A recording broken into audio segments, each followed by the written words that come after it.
আমি আজকে জানেন ২৯ মে বিয়ানীবাজার উপজেলা পরিষদ নির্বাচন অনুষ্ঠিত হবে।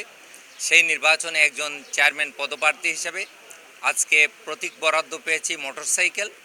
আমি সমস্ত বিয়ানীবাজারের মানুষের কাছে দোয়া চাই, দেশে বিদেশে অবস্থানরত সকল মানুষের কাছে দোয়া চাই, সহযোগিতা চাই।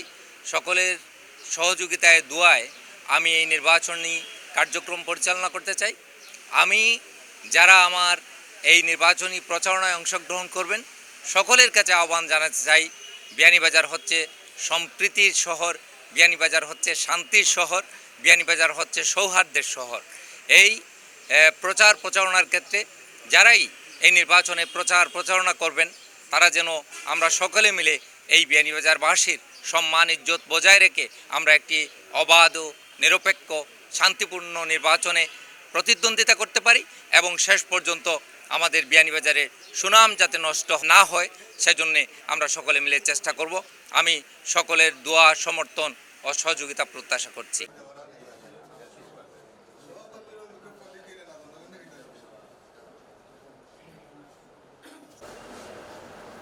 আপনি হেলিকপ্টার পেয়ে গেলেন, যেহেতু আর কেউ চাননি।